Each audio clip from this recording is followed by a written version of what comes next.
solo en Fuete, el lugar en donde podemos ver la música y escuchar la danza, con Liliana Mascareñas.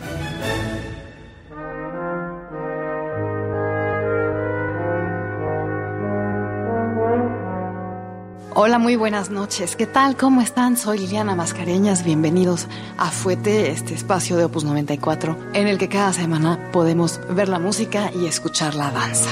Hoy vamos a celebrar pues el centenario de Jerome Robbins, este coreógrafo norteamericano al que muchos llamaron como el gran titán de la danza, quien diera, además de George Balanchine, pues este toque tan particular, tan arraigado como en la cultura norteamericana a la danza clásica.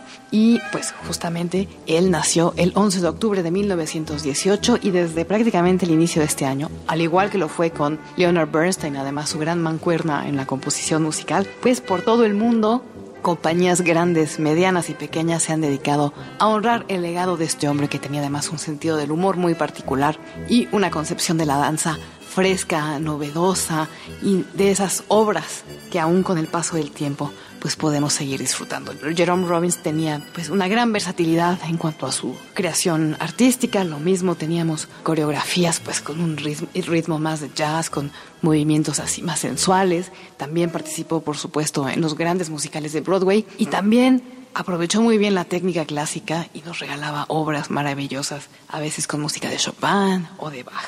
Y es que el momento que marcaría el inicio de su carrera sería cuando, en 1944, Jerome Robbins hizo la coreografía de Fancy Free. Este hombre que además creó muchos de los más aclamados éxitos, incluyendo pues el famosísimo Amor sin barreras, este Romeo y Julieta contemporáneo. También hizo On the Town para Broadway, la versión de Peter Pan y el famosísimo Violinista en el tejado. Y aquí, pues Jerome Robbins empezó a formar un camino único. Robbins, cuyo nombre en realidad era Jerome Rabinovitz, era hijo de inmigrantes judíos rusos de clase trabajadora. Pues desde muy joven, ya en su adolescencia, siempre tuvo problemas con esto del judaísmo. Es por eso que, pues en cuanto empezó a tener una vida profesional, pues se quitó el Rabinovitz para hacerse un hombre pues más norteamericano, más que le permitiera como mezclarse en la sociedad norteamericana sin tener que ser señalado porque era judío. Recordemos, bueno, pues después de toda esta tragedia en la Segunda Guerra Mundial, la comunidad judía pues era como muy señalada, eran siempre vistos como un poco las víctimas y él decidió alejarse de todo esto. Al contrario, como vimos hace algunas semanas de Leonard Bernstein, que él siempre pues hizo como gala de su judaísmo. Robbins entró a estudiar a la Universidad de Nueva York, pero debido a sus no malas, sino pésimas notas y a los efectos persistentes de la Gran Depresión norteamericana, sus padres le insistieron para que saliera y para que trabajara en el negocio familiar que se llamaba Comfort Corset Company. Así que de haber sido un hijo obediente, pues en vez de coreógrafo, Jerome Robbins tal vez hubiera sido para el resto de su vida un vendedor de corsets. En vez de eso, afortunadamente para el público, buscó un trabajo de aprendiz en una marionetería con Tony Sarg, quien tenía un exitoso espectáculo de marionetas que además hacía giras. Al final, pues esto acabó siendo un empleo sin mucho futuro y Jerry encontró una maestra y mentora en Xenia Gluck-Sandor, cuyo centro de danza estaba abriendo el camino para la danza moderna en la ciudad de Nueva York. Robbins aprendía con rapidez del estilo teatral y expresionista de Sandor y a cambio de algunos mandados y recados y poner pósters pues, con publicidad de la escuela y de algunos espectáculos, le daba acceso gratuito a clases de danza y coreografía. Además de este entrenamiento en danza moderna y ballet, el joven Robbins hacía coreografías de sketches de estilo burlesque en un resort en Los Poconos y bailaba en coros de Broadway.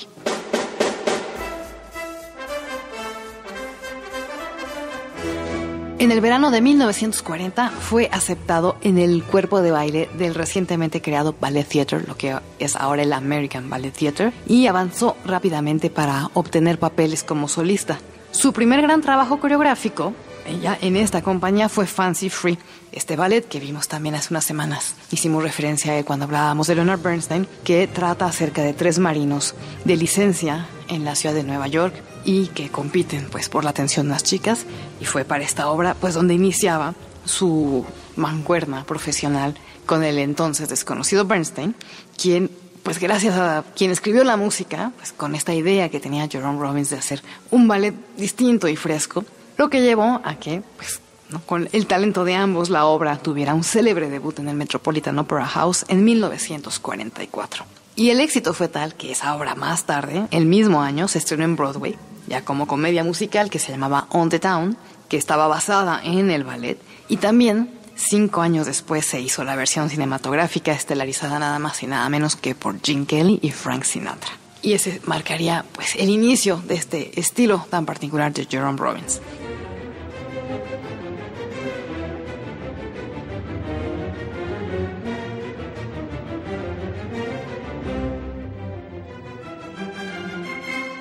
En 1948 ya tenía 30 años y entonces Jerome Robbins decide escribir una carta de admirador, porque era un fanático, a George Balanchine, creador del New York City Ballet, que también tenía como su idea muy personal de la danza y sabía muy bien el sello que le quería imprimir a la compañía, lo cual atraía a Robbins porque sentía que ahí también podía él desarrollar, ¿no?, esta inquietud de darle otro aire a la danza clásica, de aprovechar la técnica para crear obras que hablaran del momento o que tuvieran otro matiz. Así que pues le escribe una carta en donde le decía: yo puedo bailar, hacer coreografía o lo que sea necesario con tal de tener la oportunidad de trabajar con el New York City Ballet. A lo cual Balanchine respondió simplemente: ven. Y así, pues Robbins fue, y de esta manera empezó en las filas del New York City Ballet. Casi desde el inicio fue ya un bailarín destacado, y Balanchine, pues encantado con esta personalidad, muy pronto revivió El hijo pródigo expresamente para Robbins en el papel principal.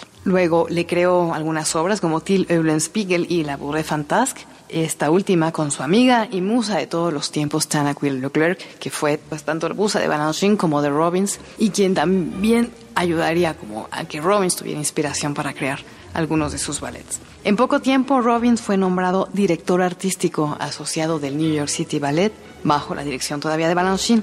Los ballets de Robbins de este periodo, incluyendo La Edad de la Ansiedad, La Jaula, El Atardecer del Fauno y El Concierto, demuestran su gusto por el drama y las historias, su energía y creatividad, y también muestran cómo se sentía cómodo yendo a través de un vasto espectro de estilos de música y movimiento. Y para recordarlo, bueno, nosotros en otras ocasiones, programas dedicados a los ballets de Jerome Robbins, como Dances at a Gathering o In the Night, en Sol, donde la mayoría han tenido pues historias muy sencillas o prácticamente no hay historia, muchas con música de Chopin. En esta ocasión vamos justamente de este periodo en donde ya tenía un papel más importante como director artístico asociado a New York City Ballet. Vamos a hablar de The Cage, La Jaula, un ballet que cuando se estrenó en 1951 fue un escándalo, y era por la sencilla razón de que mostraba una historia en donde las mujeres dominaban y sometían a los hombres, donde mostraban más fuerza que el sexo opuesto, y eso fue un escándalo, ¿no? La sociedad norteamericana no lo recibía pues gustoso, y bueno, lo mismo, se fue este ballet a Holanda, a una gira junto con otras coreografías de Robbins, e incluso del Ministerio de Cultura llegaban amenazas de que tenía que quitarse este ballet del programa que tenían pensado para la gira porque era escandaloso. Robbins amenazaba que si le quitaban el ballet, retiraba todas sus coreografías de la gira que se presentaba en Holanda, y finalmente se llegó a un acuerdo que La Jaula, o The Cage, se bailaría solamente en una de las 3 funciones en las que estaba programado. Era un ballet desafiante, con un tema, pues, por un lado, ¿no?, le daba este poder a la mujer, pero también tenía una ligera carga sexual que, bueno, escandalizaba a unos y otros por aquí y por allá, lo que no le quita que sea una gran obra, que sea un trabajo pues de los más pulidos y de los que demuestran más este instinto coreográfico que tenía Robbins. El ballet está creado con el concierto en re para orquesta de cuerdas, también llamado Basler, de Igor Stravinsky, compuesto en 1946. Se estrenó el 10 de junio de 1951 con el New York City Ballet, y el elenco original estaba conformado por Nora Kay, Yvonne Musny, Nicolás Magallanes y Michael Moll. El vestuario era de Ruth Sobotka, la escenografía de Jan Rosenthal y la iluminación de Jennifer Tipton. Stravinsky compuso este concierto en re mayor por orquesta de cuerdas en 1946 como un encargo para el 20º aniversario de la orquesta Basler. Era su primera obra para orquesta de cuerdas desde que había hecho también Apollon Musaget, que después sería el ballet conocido como Apolo de Balanchine, Jerome Robbins usó este concierto de Stravinsky para crear pues esta, que era como una de sus primeras obras, que se llama La Jaula o The Cage, que imagina a una comunidad de criaturas femeninas. Y al describir el ballet, Robbins dijo que pues esta idea era que no se tuviera que confinar a seres humanos moviéndose en una forma que todos reconocemos como humana, en la manera en que sus dedos funcionaban, en la curvatura de un cuerpo o el lanzamiento de un brazo. Él decía que se podía permitir ver lo que quería imaginar. La hipnótica coreografía de Robbins y el potente lenguaje que creó para estas criaturas de ficción a través de movimiento que es tan agresivo como explícito, revela las muchas capas de este ballet. La mujer como predadora y el hombre como presa. Y entonces, pues claro, esto fue impensable, inaceptable en 1951. También habla de este comportamiento inclusivo mientras arropan como a la joven novicia, una recién llegada, y es también la demostración como de la aceptación de nuestros instintos. Para describir este ballet, Georges Balanchine escribió que las mujeres están conformes con su propia sociedad y se relajan pues ya sin miedo a la intrusión, como sabiendo que dominan la situación.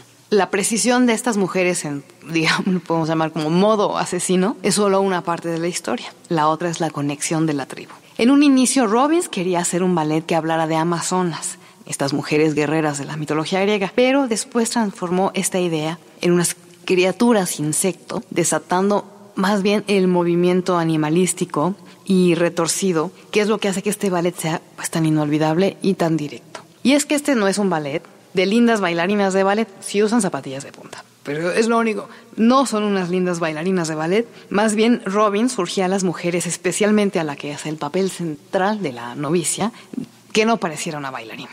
Él quería que sus piernas anticiparan y golpearan con fuerza, que tuvieran como este ataque, pues un poco pueden ser arañas, abejas, lo que sea, menos una bailarina. Y para crear esto hizo una coreografía con movimientos muy agudos y precisos, muy angulares en el cuerpo, movimientos suspendidos a la punta, que después contrastan con hechizantes pausas que hacen que la presencia de estas mujeres sea muy poderosa. El papel de la pequeña novicia es particularmente desafiante, y aunque no hay una historia previa, porque la novicia nace literalmente en el escenario, la vemos nacer ante nuestros ojos, y a lo largo de los solamente 14 minutos que dura la pieza, descubre su cuerpo, descubre su mundo y sus deseos antes de sucumbir ante ellos. Así vamos pues a dar inicio a esta historia. El vestuario es también pues muy particular. Todas las mujeres, salvo la novicia, tienen pues un unitardo blanco casi color piel. Tienen el pelo suelto pero hecho con crepé, nada más como sujetado un poco de la frente, una enorme cabellera con crepé.